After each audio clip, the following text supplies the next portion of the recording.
convidar nossos pastores aqui, pastor Paulo, pastor Eliane, pastor Rodrigo também, para sentarem com a gente.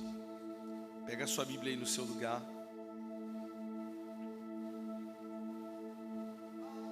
Quem conseguiu nos acompanhar e quem conseguiu fazer seus 21 dias de devocional, 21 dias de jejum, oração, hoje a gente está com a alegria de encerrar a leitura de 6 cartas de Paulo.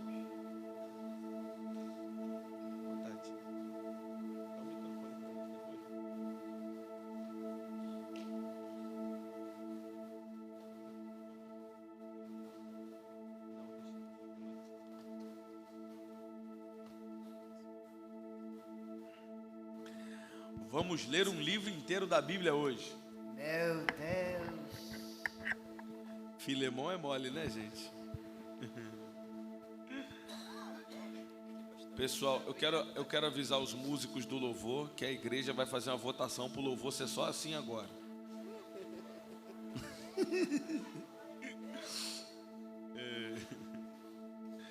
Filemão, capítulo único. Estamos aqui com o pastor Paulo, pastor Eliane, pastor Rodrigo, e a gente compartilhar junto, como a gente fazia no devocional mesmo,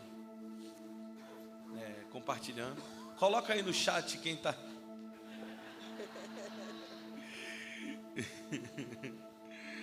Coloca no chat, eu cumpri os 21 dias.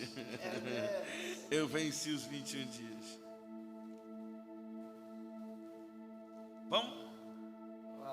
Pergunta para quem está do seu lado. Are you ready? Todo mundo com Bíblia na mão. Aliás, 2025, compre uma Bíblia de papel. Glória a Deus. Você sabe que tem coisa que no fundo não faz diferença. É óbvio que não. Mas na superfície faz.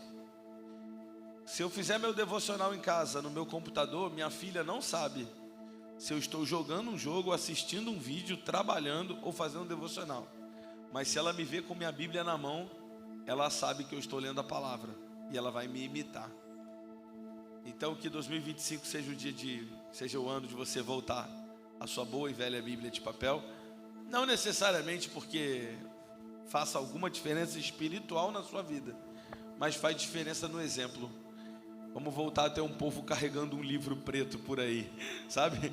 Aquele povo esquisito que anda com um livro na mão. Voltemos a ser esse povo. Amém. Vocês estão bem tranquilinhos hoje, sentadinhos, né? Eu entendi por que vocês gostaram do louvor assim, né? Entendi. Meu Deus. Lembrando das raízes batistas, congregacionais. Sentadinho, bonitinho. Gosto também, né, pastor Rafael? Também pregando confortavelmente, sentadinho. Sentadinho. Também, meu Deus. Pastor Paulo não deixa uma passar, gente. Meu Deus.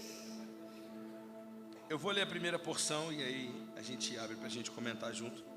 Paulo, prisioneiro de Cristo Jesus, e o irmão Timóteo, a você, Filemão, nosso amado cooperador, a irmã Áfia, Arquipo, nosso companheiro de lutas, e a igreja que se reúne com você em sua casa. A gente pode falar disso, da igreja na casa de Filemão. A vocês, graça e paz, da parte de Deus, nosso Pai, e do nosso Senhor Jesus Cristo. Paulo já começa aqui falando com Filemão e para a célula que Filemão tinha na casa dele, sim ou não? Era uma igreja. E é o que a gente fala de toda célula é uma pequena igreja. Naquela casa, ele dizendo: Filemão, tem uma igreja aí na sua casa. Essa carta não foi só para Filemão. E o pior é que as cartas de Paulo eram lidas em público. Geralmente, quando a carta de Paulo chegava numa das igrejas, a igreja se reunia para lê-la. Ou seja, nem o pastor da igreja, no caso aqui, Filemão não era pastor dessa igreja, mas quando Paulo, por exemplo, escrevia para Coríntio, a igreja em Corinto não sabia o que esperar da carta. Então todo mundo ia ler de surpresa. Se tivesse uma repreensão, uma liderança ali, todo mundo ia ser repreendido na mesma hora, todo mundo ia receber junto, quietinho, caladinho. Então provavelmente essa carta foi lida, ela era uma carta a Filemão, mas foi lida por toda a casa de Filemão. Filemão não tinha nem opção de não obedecer Paulo, porque a pressão era grande. Então eu já começo comentando o fato de que na casa de Filemão tinha uma célula, uma pequena igreja. É bom eu observar, pastor Rafael, que o Filemão, ele era uma pessoa próspera. Ele era uma pessoa, segundo tradição judaica, ele era uma pessoa abençoada financeiramente, que tinha inclusive muitos servos e muitas servas. Agora, não obstante ele fosse próspero, a gente vê que não importa se você é próspero financeiramente, se você não é próspero, mas a sua casa pode ser lugar de bênção, sim, e pode ser uma célula, sim. Meu Deus. Versículo 4 diz: sempre dou graças a Deus, lembrando-me de você nas minhas orações, porque ouço falar da sua fé no Senhor Jesus e do seu amor por todos os santos. Oro para que a comunhão que procede da sua fé seja eficaz no pleno conhecimento de todo o bem que temos em Cristo. Seu amor me tem dado grande alegria e consolação, porque você, irmão, tem reanimado o coração dos santos. Que tipo de crente é esse cujo pastor diz para ele: você me deixa muito orgulhoso. Eu me sinto orgulhoso de ser chamado teu pai na fé. É muito lindo isso, porque Paulo fala assim, olha, ele ouviu falar do amor e da fé de Filemão. Que homem fantástico é esse, né? Que manifesta o amor, manifesta a fé de tal forma que isso vai repassando até chegar a uma outra pessoa. Então é algo marcante, isso é um exemplo para a gente, que a nossa fé em Cristo Jesus e o nosso amor para com Deus e para com os irmãos também venha se propagar, e todos ficam sabendo que na Rema tem pessoas que amam o Senhor tão lindamente, tem tanta fé, mas também amam os irmãos uns aos outros, né? Outra coisa, pastor Rafael, eu não sei, a nossa live hoje é uma live presencial, né? Mas eu não sei, deve ter alguns irmãos online. Então você que está online aí, você pode compartilhar com a gente, pode falar com a gente no chat. E você que está presencial também pode, pastor Rafael, falar com a gente. Porque aqui, Paulo fala que Filemão era uma pessoa próspera, abençoada, mas ele era uma pessoa de muita caridade, de muito amor, né? Eu acho interessante essa última frase aqui do versículo 7, que é aí que eu quero que você fale com a gente no chat. Ele fala assim: tive grande gozo e consolação da tua caridade, porque por ti, ó irmão, as entranhas, as entranhas dos santos foram recriadas, né? Esses entranhas dos santos aí é meio curioso, né? Por isso que eu leio na NVI. Paulo diz assim: olha, a sua caridade, seu amor, ele recriou as minhas entranhas. Eu não sei se as minhas entranhas é o quê? Meu estômago, meus intestinos, meu fígado, meu coração, meus rins. Eu lembro que o próprio apóstolo Paulo fala, ele usa uma frase, ele fala: entranháveis afetos. Afetos profundos, aquela coisa que faz você tremer por dentro, ou faz você se alegrar por dentro, aquele riso que chega a causar dor na sua barriga de tanto rir, de tanta alegria. Talvez daí também entranhas fala do nosso interior, do nosso homem interior. Mas por isso que eu leio a NVI. Olha só, gente, pastor, lê de novo o versículo 7 que eu vou ler na NVI. Versículo 7. Então diz assim: tive grande gozo e consolação da tua caridade, porque por ti, ó irmão, as entranhas dos santos foram recriadas. Uau! Seu amor me tem dado grande alegria e consolação, porque você, meu irmão, tem reanimado o coração dos santos. Meu Deus! Ajuda aí, gente, ajuda aí. Amém. O que eu gosto nesse começo, né, eu observo que toda a carta de Paulo, ele começa exaltando, agradecendo, primeiro passando ali, né, eu aprendi isso com o pastor Eibe, eu acho que o pastor Eibe também aprendeu isso com o pastor Paulo também. O pastor Paulo aprendeu isso com o apóstolo Paulo. Que o apóstolo Paulo, sempre quando ele vai levar uma carta, ou ele vai dar uma exortação, ele primeiro dá uma anestesia. Observe que ele vem ali, né, amaciando, e depois vem e faz a sua cirurgia. Aí eu aprendo com o apóstolo Paulo, nós como os líderes, nunca faça uma cirurgia sem antes dar uma anestesia, né? Porque dói. Se fazer uma cirurgia sem dar anestesia, dói. Quando você quer corrigir alguém, você que é líder que aqui está, tem algum líder de célula aqui? Levanta a mão assim. Uau, a igreja, bastante gente, né? Você que é líder de célula, principalmente, quando for corrigir, quando for exortar, né? É importante entender isso. Dê primeiro uma anestesia, né? Quando a pessoa estiver bem molinha, você vem, né, vem agradecendo, vem elogiando, aí depois você vem e faz uma cirurgia completa. Meu Deus, eu aprendo muito isso aqui nesse primeiros pontos. É o famoso morde e assopra, mas aqui é assopra e morde. Assopra antes. Versículo 8. Por isso, mesmo tendo em Cristo plena liberdade para mandar você cumprir o seu dever, prefiro fazer um apelo com base no amor. Paulo aqui pega pesado. Paulo diz: olha, eu tenho moral para te mandar, mas eu não vou mandar. Eu acho que isso é muito, parte até do que nós pastores de autoridade temos, às vezes, para chegar para um voluntário e falar: pega aquilo ali, né? O cara está mandando. Não, mas eu prefiro fazer um pedido. Paulo está dizendo: poderia até mandar, não estou mandando.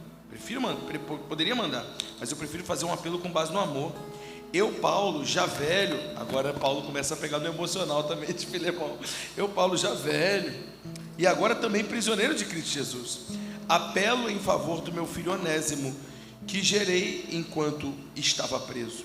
Ele antes lhe era, ou seja, era para você, inútil, mas agora é útil, tanto para você quanto para mim. O contexto aqui, eu aprendi a história de Filemão com o pastor Paulo. Qual é a história de Filemão e de Onésimo? Paulo fala aqui de um tal Onésimo que ele havia gerado na fé dentro da prisão. Ah, meu Deus, é um filho que Paulo teve na prisão. Não, é um filho na fé. Paulo ganha um cara chamado Onésimo, que era um prisioneiro junto com ele. E aí ele na prisão pregou o evangelho. Eu conheço irmãos que têm testemunho de estar fazendo ali uma quimioterapia, ou está fazendo, como é a dos rins? Hemodiálise.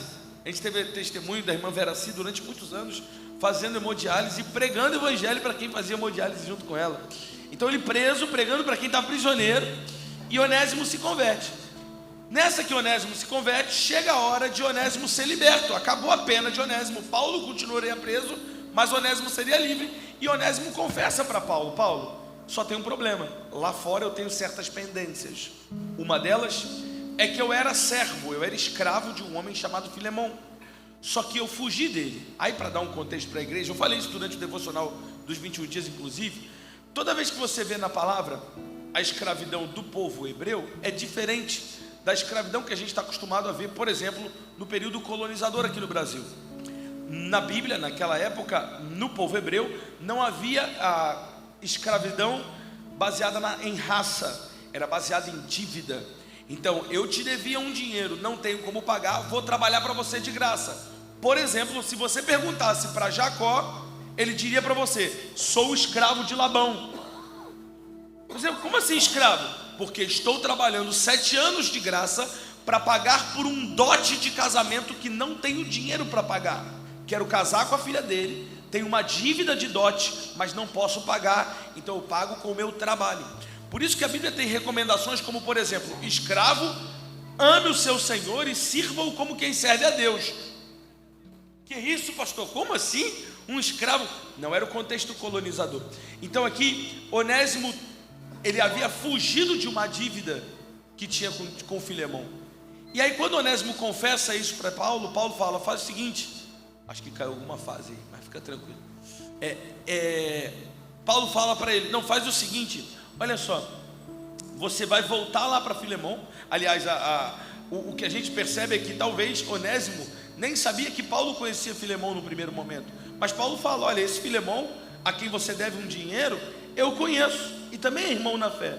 Então vai até ele e manda essa carta minha escrita, porque ele vai saber que sou eu e ele vai me obedecer. E agora Paulo começa a interceder a Filemão, dizendo: Filemão, perdoa a dívida de Onésimo. Filemão, não trata mais Onésimo como um servo, como um escravo, como um funcionário, mas ele agora é seu irmão em Cristo, porque eu gerei ele na fé. É isso que está dizendo esse texto aqui. No final ele diz: ele lhe era inútil, mas agora é muito útil, tanto para mim quanto para você. Vou ler. É interessante que, segundo tradição, as cartas de Paulo não eram escritas por ele de próprio punho. Ele sempre utilizava-se de uma pessoa para escrever as cartas para ele. Mas essa carta aqui, excepcionalmente, essa carta de Paulo a Filemon, ele estava preso, ele não tinha ali um auxiliar, não tinha ali um escritor, alguém para escrever para ele. Ele diz aqui que ele escreveu essa carta de próprio punho, meu Deus, com a letra dele, e entregou a Onésimo, que era um escravo infiel, um escravo fugitivo, e disse: olha, Onésimo, você vai lá, entrega essa carta que eu escrevo de próprio punho para o meu amigo, para o meu discípulo Filemon. Eu acho assim muito forte isso aí, pastor Rafael. Talvez por isso essa carta era mais curta também, que Paulo falou: estou escrevendo de próprio punho, dá muito trabalho. Era quase que um bilhete, né? Um bilhetinho verdade. Que ele pegou e escreveu. Acho que deve ter sido assim até improvisado na hora. Você está tendo acesso aos prints vazados de uma conversa de Paulo com seu discípulo Filemon. O Intercept hackeou o celular de Paulo para gente. Uma coisa interessante que eu acho aqui, pastores queridos, é que Filemon foi gerado no momento da diversidade, né? Nós podemos gerar vidas na diversidade, como o pastor Rafael falou. E antes nós éramos inúteis, assim como Filemon era inútil, era alguém assim que, na verdade, o Onésimo era inútil, né? E deu muito trabalho. Quantos de nós aqui nós éramos inúteis, né? E com essa declaração de Paulo que agora ele é útil. Então, quando somos gerados em Cristo, nós nos tornamos úteis para Deus e para o seu reino. Então, cada um de vocês são úteis. Coloque isso na sua mente. Eu não sei fazer nada, não posso fazer nada no reino de Deus. Sim, você pode fazer muitas coisas no reino de Deus, porque você é útil para o reino e útil para a sua igreja, útil para a sua família. Esse serviço em amor é algo que Paulo, né, o escritor dos Hebreus, elogia muito, né, que Deus não é injusto para esquecer do vosso trabalho e do vosso amor com que tem servido e ainda servis aos santos, né? Então, vamos ser úteis no reino de Deus. Faça alguma coisa em nome de Jesus, aleluia. E especialmente ganhar almas, gerar vidas, para que o reino de Deus se expanda. Outra coisa, pastor Rafael, que eu acho muito interessante aqui, alguns princípios fortes de liderança. Já que a gente fala com muitos líderes aqui na igreja, o apóstolo Paulo, primeiro é o que a pastora Eliane está falando aqui, que Onésimo era inútil, mas agora ele poderia ser útil, tanto a você quanto a mim. E agora o apóstolo Paulo pega e diz: olha, Filemon, eu poderia, pela minha autoridade apostólica, eu poderia tomar o Onésimo para ser meu servo, para ser meu escravo, e me ser útil aqui na prisão. Mas eu não quero fazer isso sem o seu consentimento, eu não quero passar por cima de você. É interessante que nós aqui na Rema, né, pastor Rafa, a gente tem aprendido esse princípio.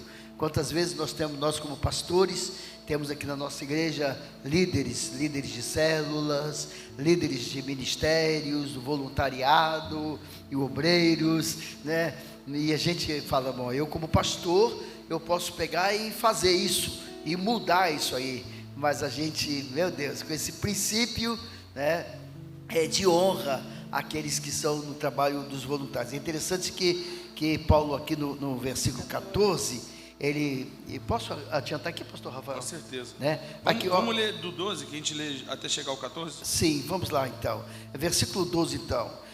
Tu torna a recebê-lo como as minhas entranhas. Eu bem o quisera conservar comigo, para que por ti me servisse nas prisões do Evangelho. Já que ele estava devendo, ele podia, olha, pelas dívidas que ele tem com você, ele vai agora pagar, mas ao invés de pagar você, vai pagar a mim aqui nas prisões. Verso 14: mas não quis fazer isso sem o teu parecer, para que o teu benefício não fosse por força, mas voluntário. Essa aqui é a palavra nossa, é a palavra rema. Eu acho que é uma das principais palavras reveladas pelo Espírito Santo na nossa igreja, é a palavra voluntário. Tudo que nós fazemos no reino de Deus. Hoje nós temos na nossa igreja, meu Deus, há mais de 700, 800 voluntários em diversos ministérios. Agora mesmo a gente está aqui, né, louvando ao Senhor, glória a Deus, e os nossos carros estão sendo lavados lá fora.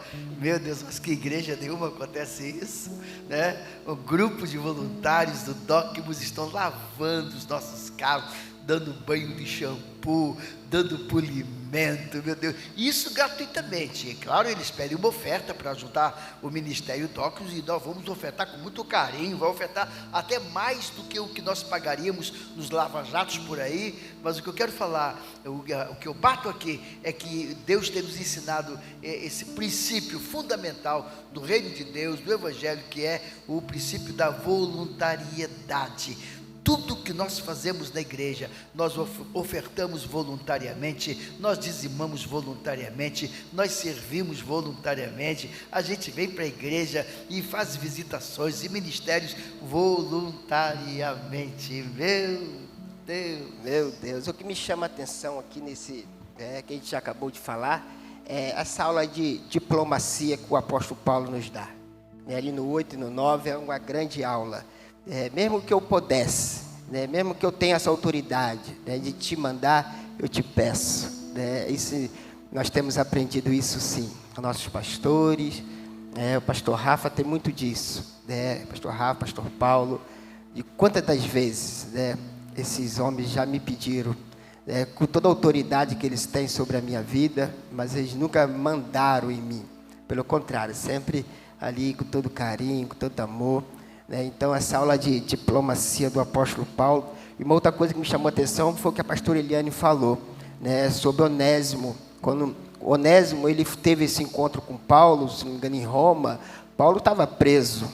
Eu não sei como que era essa prisão de Paulo, se era domiciliar, eu não sei como é que era, porque Paulo ele tinha cidadania romana também, então talvez tinha facilidade. E Onésimo teve esse encontro com o apóstolo Paulo, lá na cadeia, eu não sei onde Paulo estava, mas provavelmente estava preso, e ele tinha essa facilidade até de pregar a palavra. Daí, o que eu aprendo com isso? Aonde você está, seja qual seja a sua luta, não deixe de pregar a palavra, não deixe de falar do amor de Jesus, o que Ele fez na sua vida. Talvez você esteja passando momentos difíceis, talvez você esteja passando um momento de desemprego, ou uma enfermidade. O pastor Rafa falou da nossa irmã Veraci, mesmo enferma, mesmo indo lá fazer a sua hemodiálise, ela falava do amor de Jesus. Se o apóstolo Paulo tivesse olhado para dentro dele, o momento que ele estava passando ali, que estava prestes já talvez a sua morte, algo parecido, ele estava preso, se ele tivesse olhado para isso, Onésimo não teria sido salvo e Onésimo não teria sido lembrado como um dos presbíteros de uma igreja depois. Versículo 15 aqui, continuando. Talvez, agora falando de Onésimo, talvez ele tenha sido separado de você por algum tempo, para que você o tivesse de volta para sempre. Olha que linda. Não mais como escravo, mas acima de escravo, como um irmão amado. Para mim, ele é um irmão muito amado, e ainda mais para você, tanto como pessoa, quanto como cristão. Muito poderoso isso, né? Tanto como pessoa. Se te resta alguma dúvida do caráter humanitário da palavra de Deus, é a palavra de Deus que igualou todos os homens. A gente às vezes aprende na escola que a gente deve isso ao iluminismo. Não, filho, a gente deve isso à palavra de Deus. O conceito de que todos são iguais diante de Deus, esse é um conceito na palavra. O próprio apóstolo Paulo também escreve que agora não há mais gregos, não há mais judeu, não há mais homem, mulher, diante de Deus somos um só. Somos um só. Ele fez de vários povos um só povo diante dele. E aqui o texto é muito enfático de Paulo dizendo, para mim ele é um irmão muito amado, e ainda mais para você, tanto como pessoa, tanto como cristão. Ele como pessoa e ele também como cristão. Versículo 17. Assim, se você me considera como companheiro na fé, de novo, aquela pressão que Paulo coloca de leve, né? Se você me considera companheiro, receba-o como se estivesse recebendo a mim. E se ele te prejudicou em algo ou lhe deve alguma coisa, ponha em minha conta. Eu, Paulo, de próprio punho escrevo e pagarei. Meu Deus do céu.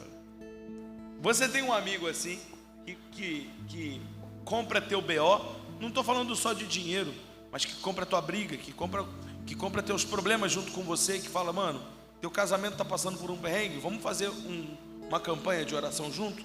Vamos orar? Lembra do costume que a igreja sempre teve? A gente ainda tem. Esses dias eu encontrei uma irmã da nossa igreja na rua. Eu perguntei, tá vindo de onde? Ela falou, eu estou na casa da irmã fulana, porque lá estava tendo uns problemas na família. Estamos fazendo 7 semanas de oração lá. Ai, que coisa linda, que coisa maravilhosa, de você comprar o BO do outro. O problema é no casamento do outro, não é no seu. Mas você abre mão de um tempo de conforto para ir lá na casa daquela pessoa, abraçá-lo, consolá-lo, para ir lá orar por ele, para estar com ele. Continua? Versículo... e ele diz, eu pagarei, para não dizer que você me deve a própria vida. Paulo de novo faz, tipo, se você quiser me cobrar, você cobra, mas só quero te lembrar que você me deve sua própria vida, meu irmão. Você lembra? Lembra daquilo outro também? Lembra daquele dia? Lembra? Lembra? Tá, se quiser você me cobra. Filemão, coitado, Filemão aqui, gente, não tinha o que fazer, principalmente se essa carta foi lida em público, né? Se Filemão falou assim, lê aí pra gente, filha. Então, papai, está escrito aqui, ó. Filemão se deve, cobra, mas para não esquecer que você deve sua vida a ele, hein, papai? Meu Deus. É interessante, pastor Rafael, que Paulo aqui também ele faz uma analogia, uma comparação com o sacrifício de Jesus, né? Assim como Paulo fez com Onésimo, dizendo, olha, o Filemão, se Onésimo te deve alguma coisa, põe a dívida do Onésimo na minha conta, eu vou pagar. Então aqui ele estava fazendo uma analogia ao sacrifício de Jesus. Jesus, quando morreu na cruz do Calvário, ele pagou as nossas dívidas.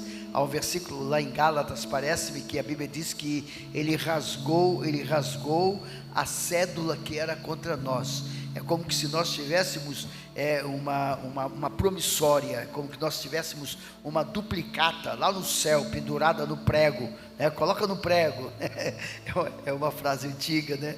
Coloca no prego, pendurar lá a sua dívida, e nós tínhamos uma dívida pendurada no prego lá no céu, e Jesus, quando morreu no Calvário, meu Deus, ele arrancou esta promissória, esta duplicata, esta dívida que estava pendurada lá no céu, e ele rasgou, ele pagou as nossas dívidas com a sua própria vida na cruz do Calvário. Muito forte, meu Deus. Interessante também que Paulo aqui está lembrando, recomendando Onésimo a Filemão, não como escravo mais, né?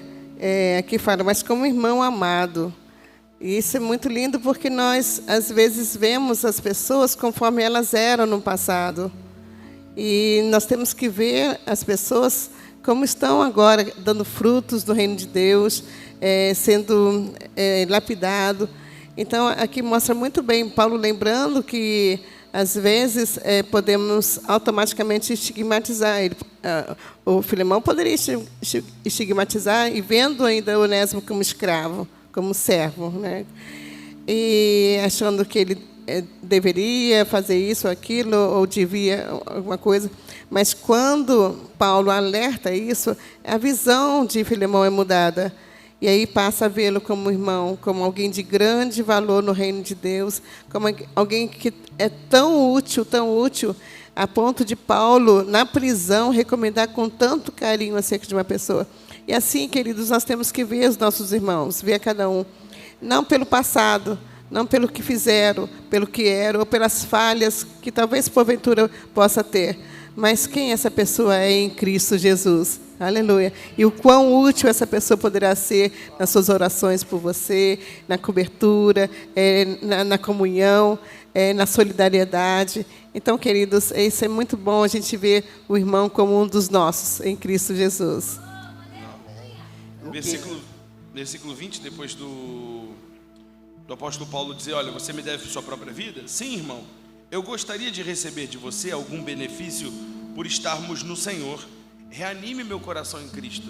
Então Paulo está dizendo, em outras palavras, tem que ter algum benefício depois de tudo que eu fiz por você. Depois de tudo que eu fiz por você, deve haver algum tipo de autoridade da minha parte para você.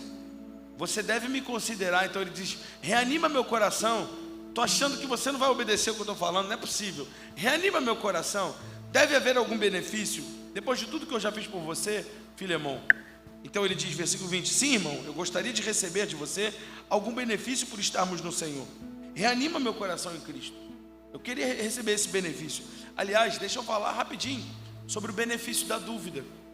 O benefício da dúvida, hoje em dia, é um benefício muito caro, porque todo mundo corre para julgar, né? Ou não é verdade? A gente corre para cancelar alguém, a gente corre para não ouvir, não, agora acabou.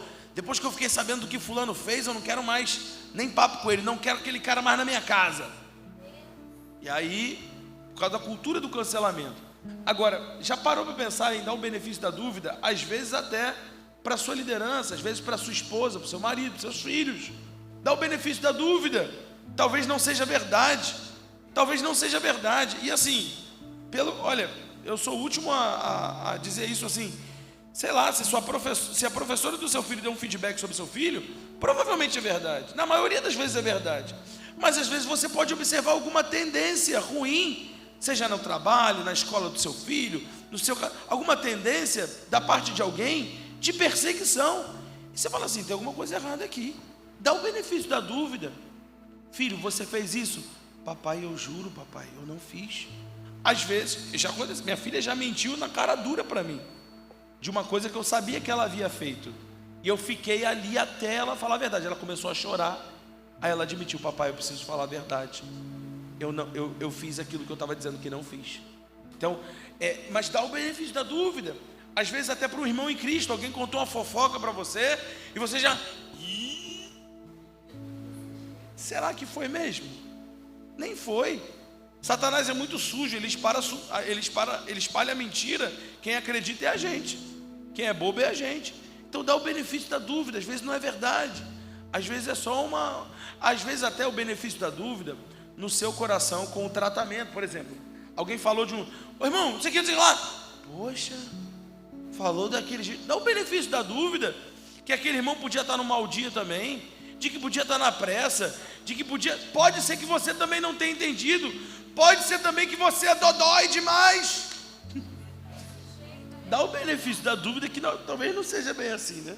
Amém. O que me chama a atenção aqui também, pastorzão, é como é que ficou o coração agora de Onésimo em ter que voltar para falar com seu Senhor. Meu Deus do céu. Imagina, ele saiu da casa de Filemão fugido, porque tinha roubado Filemão, e de repente ele se converte, e agora tem que voltar lá. E qual foi o ensinamento? Que muitas das vezes nós se convertemos, mas esquecemos de voltar. Muitas das vezes estamos devendo algo a alguém que precisamos ir lá e se consertar. Eu falo por mim. Quando eu me converti, eu tinha uma mágoa muito grande da minha madrasta. Eu não falava com ela. Há anos eu não falava com a minha madrasta. Porque na minha cabeça, ela destruiu uma família, ela tirou meu pai de dentro de casa, e eu fiquei lá com meus irmãos pequenininhos, e passou-se anos, e eu me converti. E Deus falou comigo, agora volta lá. Volta lá, que eu quero por completo. Se você deve algo a alguém, volta lá e fala com ele, pede perdão. E assim aconteceu comigo, eu voltei. Sentei com a minha madrasta, eu quase fui preso, só não fui porque eu era menor de idade, pela minha madrasta. E eu fui lá, sentei com ela e pedi perdão, chorei com ela. E por muitas das vezes, depois de tudo aquilo, eu comecei a ser o defensor dela. E agora há pouco tempo eu perdi a minha madrasta, ela faleceu, e eu tive a honra de estar lá no sepultamento dela como um filho e fazer o sepultamento. Então isso hoje me traz essa memória que um dia eu tive que voltar e pedir perdão. Ah, mas eu aceitei Jesus, mas eu tive que voltar. Isso me doeu, mas eu tive que voltar. Meu Deus. Versículo 21. Escrevo-lhe certo de que você me obedecerá, sabendo que fará mais do que eu lhe peço. Mais uma vez, Paulo. Além disso, prepara-me um aposento, porque graças às suas orações, espero poder ser restituído a vocês. Vou aí visitar, vou aí conferir. Me espera que eu quero ir ver vocês. Epáfras, meu companheiro de prisão, por causa de Cristo, envia-lhe saudações, assim como também Marcos, Aristarco, Demas e Lucas, meus cooperadores. A graça do Senhor Jesus Cristo seja com o espírito de todos vocês. Só uma observaçãozinha que eu creio que é muito importante ressaltar, né? Reforçar. É que na vida a gente não pode ter pendências nenhuma pendência. Muitas vezes as nossas orações não são atendidas por falta de resolver alguma coisa lá atrás, né? É importante a gente ter isso em conta. Verifica, não tem alguma pendência sua, alguma coisa mal resolvida? Para que as nossas orações subam aos céus, para que não haja impedimento, para que a graça do Senhor nos envolva e Ele faça tudo aquilo que está nos desígnios dEle. Então, muitas vezes, não é Deus em silêncio, somos nós em silêncio em relação às coisas que nós precisamos resolver, as coisas mal resolvidas e as nossas pendências, né? É um princípio da Bíblia, né? Jesus ensinou dizendo, olha, se você trouxer a sua oferta, né, o seu culto, a sua adoração ao altar, e aí, ali diante do altar, você se lembrar que o seu amigo tem alguma coisa contra você, alguma pendência, faz o seguinte, deixa a sua oferta ali, deixa o seu sacrifício, o seu culto ali, vai, concilia-te primeiro com o teu amigo, depois vem e oferece a sua oferta. É um princípio, né? E hoje é a Santa Ceia, aliás, né, tem tudo a calhar, né? Examine-se, pois, o homem a si mesmo, e assim coma desse pão e beba desse cálice. Meu Deus. Mas uma coisinha, pastor Rafael, só para terminar aqui, né, esse versículo 20 que você acabou de ler também, fala, na minha versão eu acho mais forte um pouquinho. Juntamente, preparas-me também pousada. Olha, prepara uma pousada para mim, prepara um quarto para mim. Eu quero só como experiência compartilhar com você que quando nós preparamos a nossa casa, nós fizemos um quarto para, claro, é o quarto do casal, meu Deus. Fizemos o quarto do nosso filho, que hoje não é mais o quarto do Rafael. A Olívia, a Aurora e o Judá tomaram posse. Hoje é quarto dos netinhos. Ela fala, pega lá no meu quarto, pai. Ela toma posse. Agora, além do meu quarto, do quarto do pastor Rafael, que hoje é o quarto dos netinhos, nós preparamos, nós temos lá em casa, tá, um quarto que nós chamamos quarto do profeta.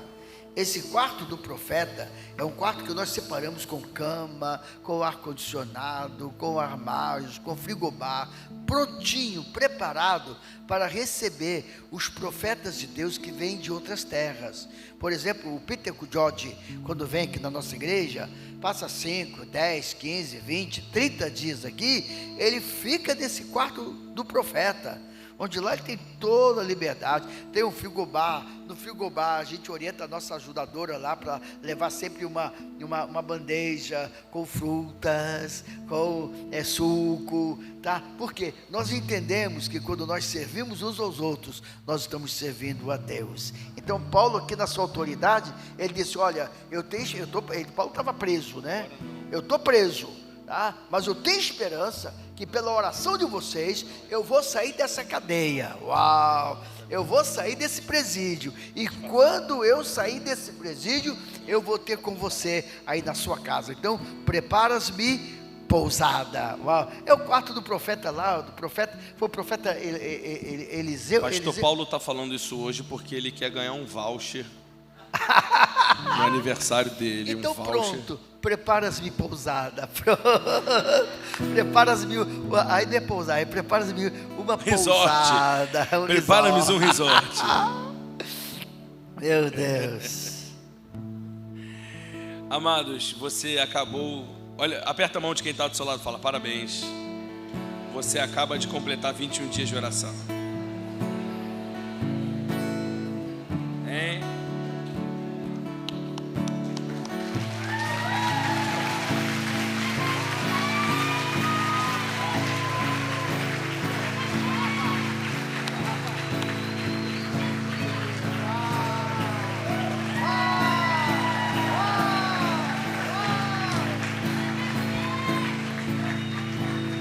E a gente prometeu que a gente daria algo para vocês. É uma quase surpresa, né? Não é tanta surpresa. Aliás, a gente antigamente tinha o costume de entregar aqui na frente a pulseira e tudo mais. Por conta da logística, muita gente, a gente não dá conta de fazer isso hoje. Mas aí você faz o que você desejar com a pulseira. Você pode guardar ela de recordação, pode usar ela como um marcador na sua Bíblia. Que legal. Prende ela ali. Então você pode até, se você for bom no artesanato aí, prende ela no próprio marcador original da sua Bíblia e passa a ter 2, que você encaixa assim. O que a gente está dando para vocês de presente? Um plano de leitura anual da Bíblia. Só que esse é personalizado da Rema, por quê? Já tem ticado os 21 dias que você já leu. Pastor, eu não li os 21 dias. Eu não consegui ler direitinho. Você corre atrás, até porque nesses primeiros 21 dias a gente só leu um capítulo por dia. Então é mamão com açúcar. São 20, na verdade são 22, porque tem um dos dias que a gente leu 2 capítulos. São 22 capítulos que você vai ler. Mamão com açúcar, você lê isso hoje. Se quiser, você lê hoje e amanhã você já começa sincronizadinho. E a gente também, para facilitar você, nós dividimos em 3 fases. Para quê? Para você não ter um planão gigante e aí você no meio do caminho você desanima, papapá. Quando estiver chegando no final, o final desse primeiro plano vai cair no meio de maio. Quando tiver no finalzinho desse aqui, se você tiver atrasado uns 4, 5 dias, pega um sábado, corre atrás do atraso, já recupera, que aí na semana seguinte você já vai pegar o seu novo da fase 2. E vai ser bom também, porque durante esse período muitas pessoas vão se converter na nossa igreja. E por conta disso, não terão começado ainda seu plano de leitura. Eles vão poder começar em maio. Então, na segunda fase. E aí o que eles vão fazer? Vão ler a segunda, a terceira e ano que vem vão ler a primeira. E num período de 1 ano, vão ter lido a Bíblia toda. E isso vai ser lindo, maravilhoso. Segunda coisa que eu quero falar. A gente tem um QR Code. Pessoal, vocês conseguem acessar... Rose, qual é o nome do endereço? vidaplena.familiarema.com. Pode colocar o site aí no telão pra gente? É esse QR Code do nosso plano de leitura anual, para te dar um reforço, uma ajuda. Então tem o plano de leitura em PDF para você, e ali tem vídeos explicativos de introdução a cada livro da Bíblia. Um vídeo sobre Gênesis, um vídeo sobre Êxodo, então a introdução ao Pentateuco, explicação do livro de Salmos, explicação de Lucas e de Atos, ok? Explicação das cartas paulinas. E ali também tem o link da nossa live dos 21 dias, caso você perdeu algum dia, ou caso você queira... Quem aqui durante o ano de 2024, de vez em quando você voltava lá na live para dar uma olhadinha, para recapitular aquele sentimento? Então você volta lá. Ao final desse primeiro período, você terá lido 121 dias de leitura da Bíblia. Você vai ter lido 20 livros da Bíblia. Você vai ter lido 30% da Bíblia, 5 livros do Pentateuco, ou seja, o Pentateuco inteiro. Você vai ter lido o Evangelho de Lucas. A gente separou um evangelho para cada fase, ok? O Evangelho de Lucas vai ter lido também o texto de Atos. Lucas escreveu tanto Lucas quanto Atos. Então é um texto quase que único, de uma vez só. Você vai ter lido 13 cartas paulinas e dois quartos, né, do livro de Salmos. Então, lindo, maravilhoso. Você vai ler a Bíblia toda em 1 ano. Meu incentivo, mais 2 coisas que eu quero te falar. Primeiro, um incentivo. Você já viu o pessoal que para emagrecer, o cara começa a fazer postagens sobre o processo de emagrecimento dele? Já viu isso aí? Eu quero te recomendar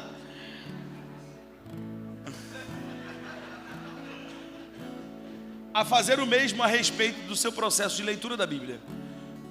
Vai ler, faz um post, lendo, porque o seu irmão em Cristo vai ver. E vou ler também. E esqueci de ler hoje.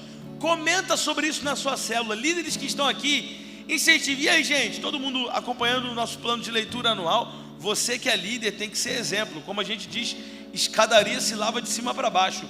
Ou como a Bíblia diz, o óleo escorre da barba para as vestes de Arão. Então, não adianta você querer que todo mundo na sua célula leia se você, como líder, não está lendo. Então você já vai começar amanhã no 22º dia aqui. Outra coisa que eu quero te dizer, será que eu lembro a outra coisa que eu ia dizer? Lembrei. Nosso pastor costuma fazer uma live toda segunda-feira.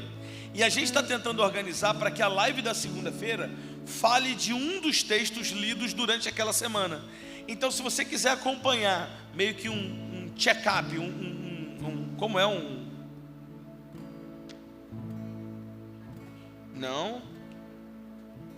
Não saio daqui enquanto não lembrar a palavra. Checkpoint, é o checkpoint. Você passa aquele ponto, dá uma checada ali. Você quer um checkpoint toda semana na segunda-feira, o pastor Paulo tem a live dele, ele vai aproveitar, vai trabalhar algum texto dos textos que foram lidos durante aquela semana. Vai ser um, vai ser outro. No começo a gente já começa aqui, a gente tem que dar um reforço, porque você praticamente passou um mês de janeiro inteiro, ou lendo um capítulo só, ou lá no comecinho do mês, se duvidar você não leu nenhum. E geralmente a proporção é de 4 capítulos por dia, para você ler a Bíblia toda no ano. Então a gente no comecinho vai ter que fazer um esforço de ler uns 5 capítulos por dia, mas a gente fez misturado também para facilitar. Para você não ler, o pessoal às vezes faz picotado, lê um pedaço daqui, um pedaço daqui, um pedaço daqui, um pedaço daqui. Mas para também não ler só uma porção, a gente separou 2 porções sempre. Então, por exemplo, no começo vai ter Gênesis e Salmos. Lá no meio vai ter Êxodo e Atos. Lá no meio vai ter Números e Romanos. Ou seja, você vai variando o Antigo com o Novo Testamento. Alguém animado aí? Glória a Deus.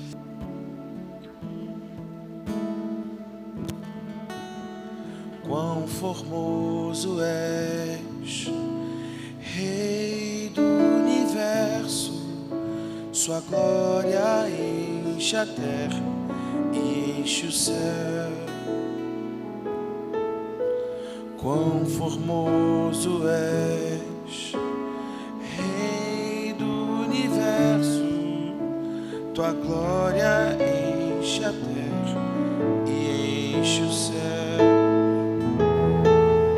Sua glória enche a terra, sua glória enche o céu, sua glória enche minha vida, Senhor. Maravilhoso é estar em tua presença. Maravilhoso é poder te adorar. Maravilhoso é tocar nas suas vestes. Maravilhoso é te contemplar, Senhor. Maravilhoso é.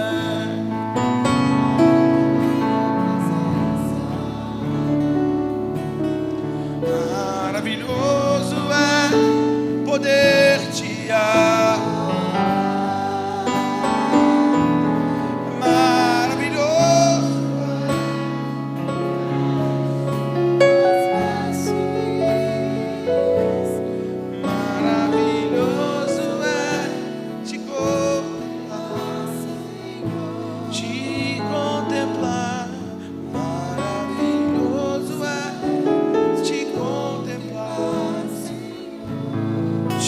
Contemplar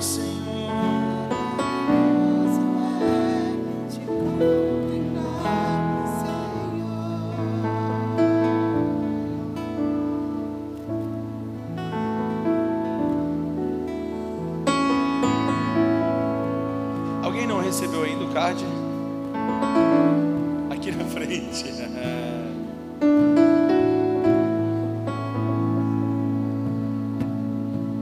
Ali no meio, não receberam também? Em espírito, em verdade, te adoramos, te adoramos. Em espírito, em verdade, te adoramos.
Repete comigo essa oração. Senhor, obrigado por me ajudar a vencer esses 21 dias. Nessa manhã, eu não quero parar, eu não quero retroceder. Portanto, desejo nesse ano amar a Tua palavra, acima de tudo, honrá-la, respeitá-la e obedecê-la. Por isso me comprometo com essa leitura anual da Tua palavra, crendo que ao final desse ano, minha vida, minha família, minha mente, minhas finanças, minha saúde serão transformados pelo poder da Tua palavra. A Tua palavra tem poder, tem poder, tem poder. Dá um aplauso bem forte ao nome do Senhor Jesus.